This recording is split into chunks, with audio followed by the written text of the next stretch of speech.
I was asked to do an update on bigger bed, but I'm sitting here and watching the tank, and there's a lot of interactions happening between fish, related fish. The Arowanas are circling each other. I think they're both females, so I assume this is about figuring out who the alpha female is, even though there is no male for them to mate with. The two black ear shark catfish are kind of swimming along, pushing each other, body slamming. And the giant gourami, this is the red tail male, is harassing our biggest commonest Phronimos gourami. So that's what I noticed so far. The bigger bad keeps to the back, so you don't see him real well. But he is also feeling it. His main nemesis remains to be the male of the red-tailed gourami. But then he, of course, there they are. See, the male is chasing the other Phronimos, and then the bigger bad is putting him in his spot, chases him away.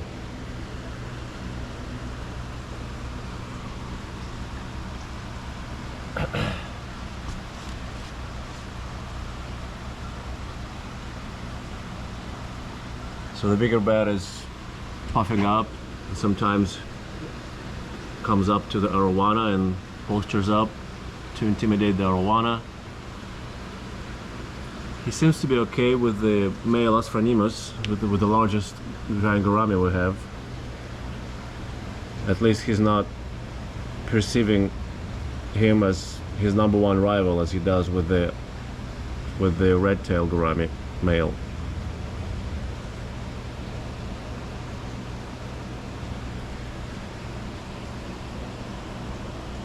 But he usually keeps there to the back side of the tank. See, he's coming up to the Arowana. Arowana completely oblivious, they don't care. Don't pay any attention to him. But he pays attention to them.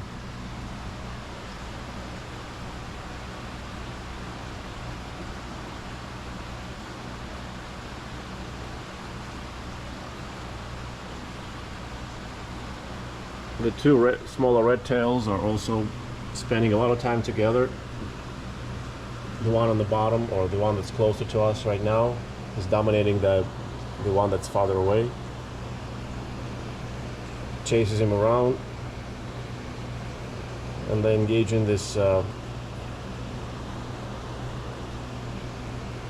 you're it games. As you can see, the sailfin marble pim does the same thing. There's some interaction going on. Anyhow, I mean, that's the two apparences, the JLo senior and JLo junior. They seem to come together sometimes. That's why, I don't know how well you can see, there's some tether in the tail fin of the JLo junior. So yeah, this time of the year is pretty lively. Yep, bigger bed again. Try and intimidate the smaller Arowana, Mamanda. The bigger one is Bicarina.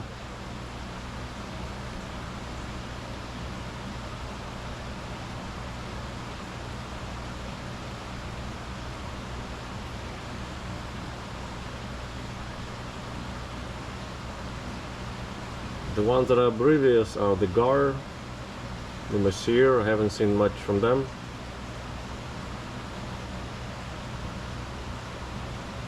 In terms of spawning or pre-spawning courtship.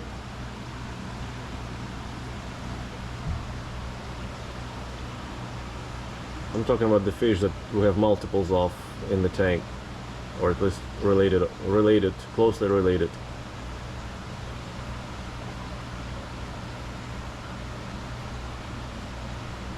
I haven't seen anything from the ripsaw catfish.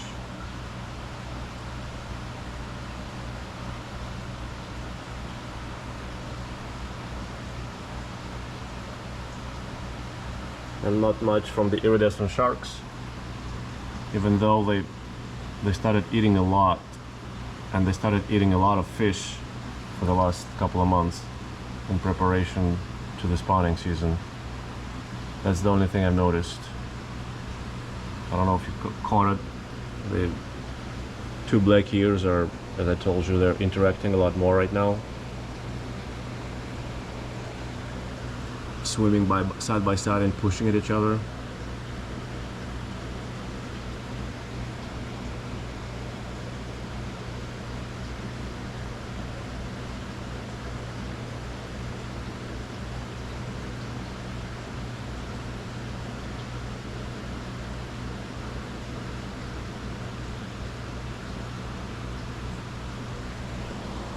There's a bigger bed.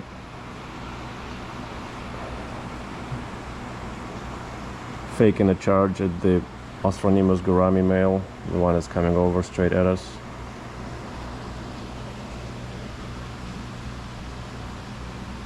The one we got from John Lakota. We thought it was a girl, so we call her a big girl, but it's a big boy. He grew his hump a lot since we got him.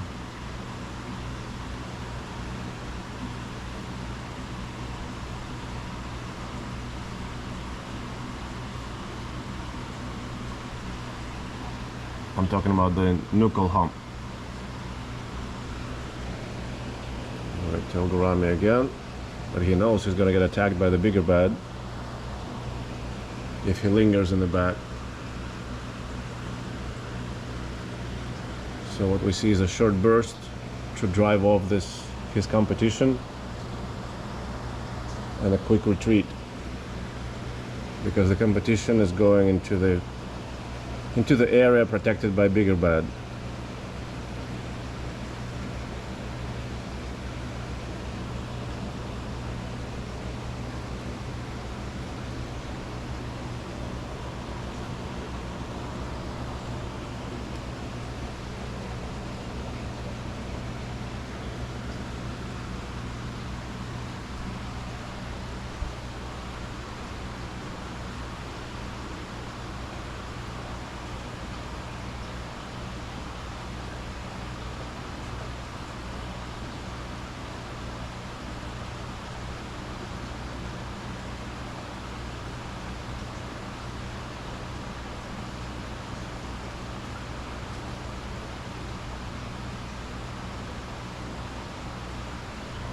Bad is trying to imitate somebody on the bottom. I don't know who that was. I'm guessing the female red-tailed gourami.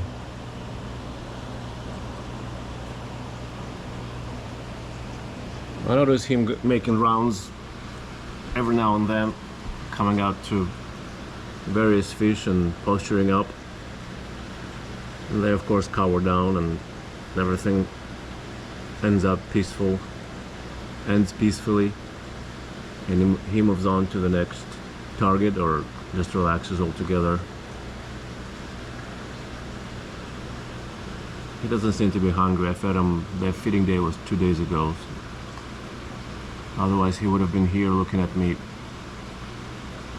more closely. When he's hungry, he comes over when he sees me. Right now he's not.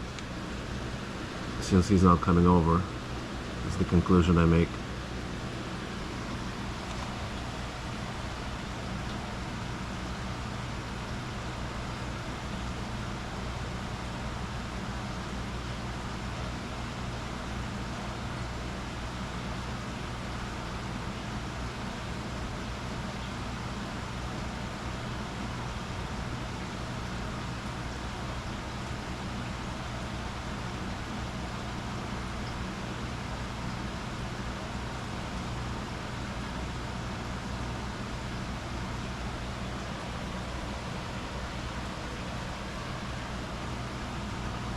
Well, that's a little update on the summary activities in the less aggressive 4500.